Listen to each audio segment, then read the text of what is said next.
Hey guys, welcome back to our channel. My name's Alexis, my husband's name is Brandon, and a year ago we sold our house in town to move to the country to learn to homestead. Today, we're going to show you what it was like to process our first cow.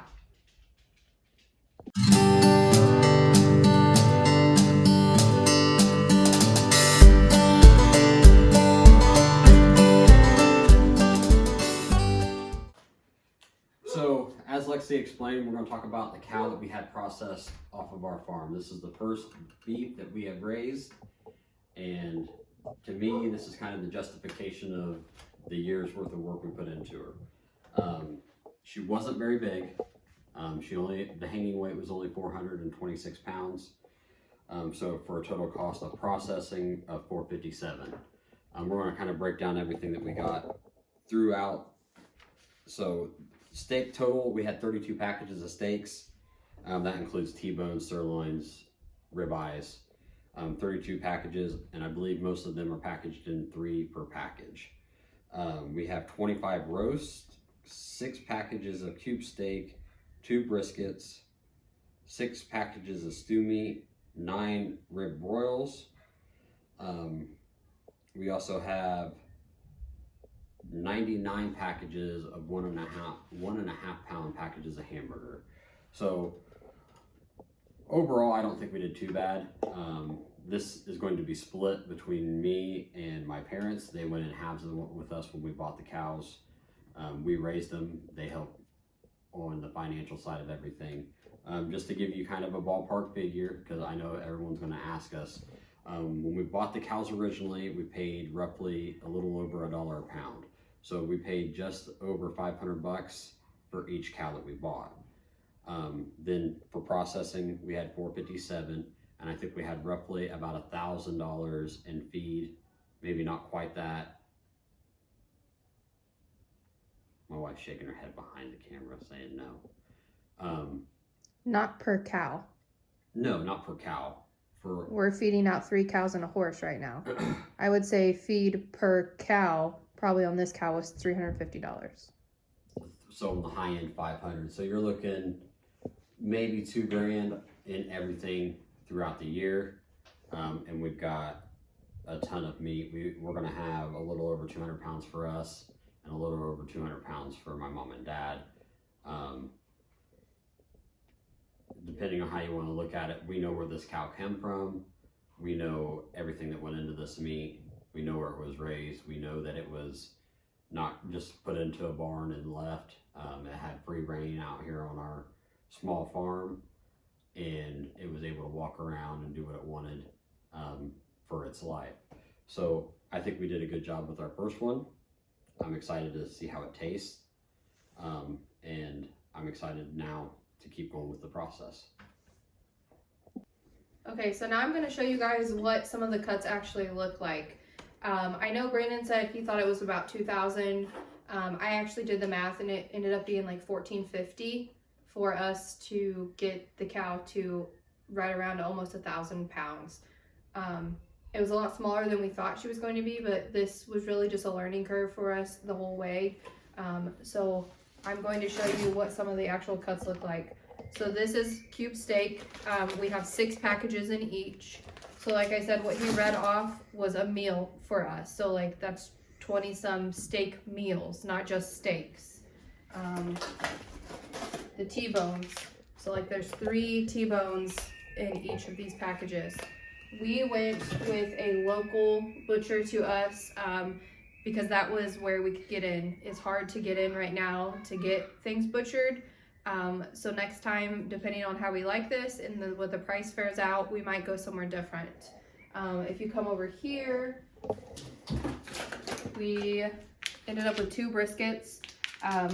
Like I said, well, Brandon said, we're splitting this, so we'll each have a brisket. That's why we had him cut it in half like that.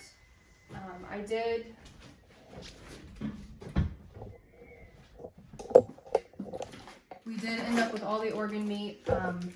Where's that paper at?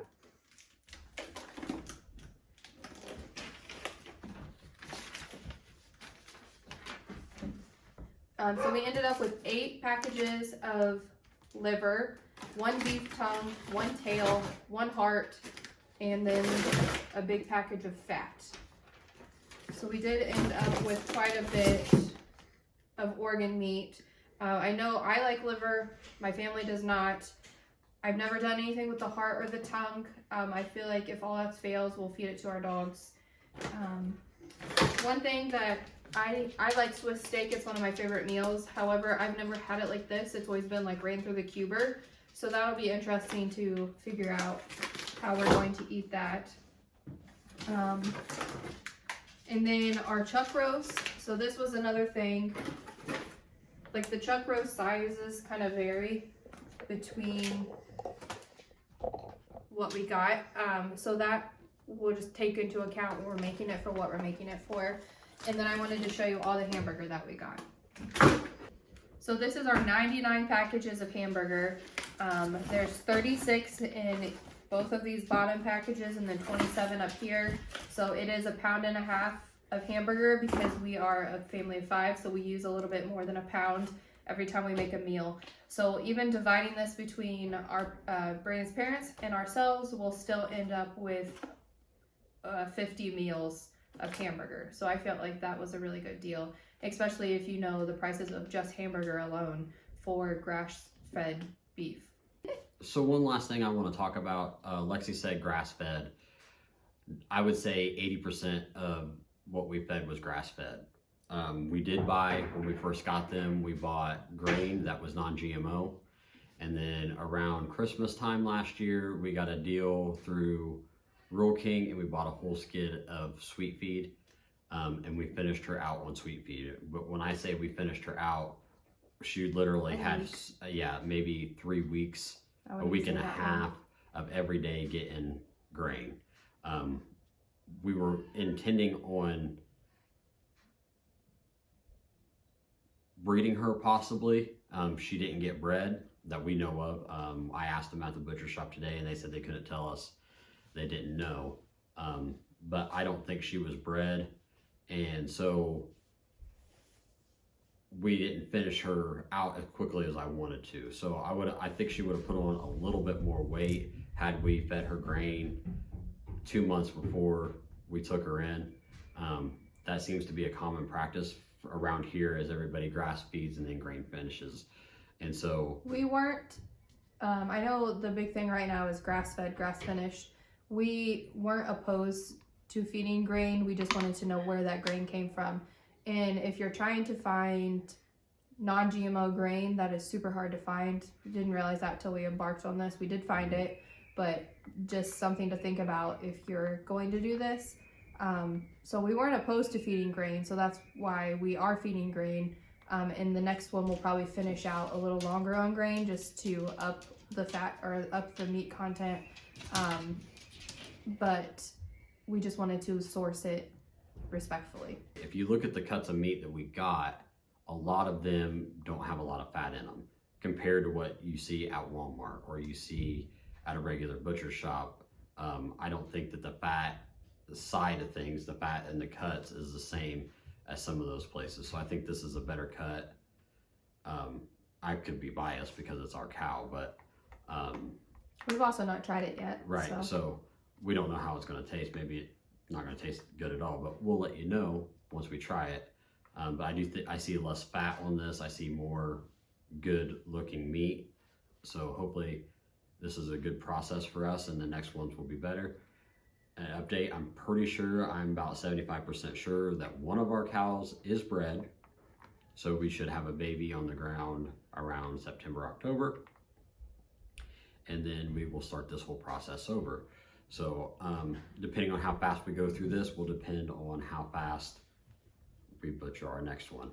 And if she's pregnant and the weaning process and if we get the other one bred or not. So it's all a matter of time now. Right now we're just feeding out the 2 that we have and we'll see how they go. Again, we have 2 left. We have one that we just bought back in February, I believe it was. And we have another one that we bought when we bought this one we just had processed, and we believe she is bred. So we'll keep you guys updated and let you know what's going on out here on A&B Acres, and I hope you subscribe to our channel. Bye guys.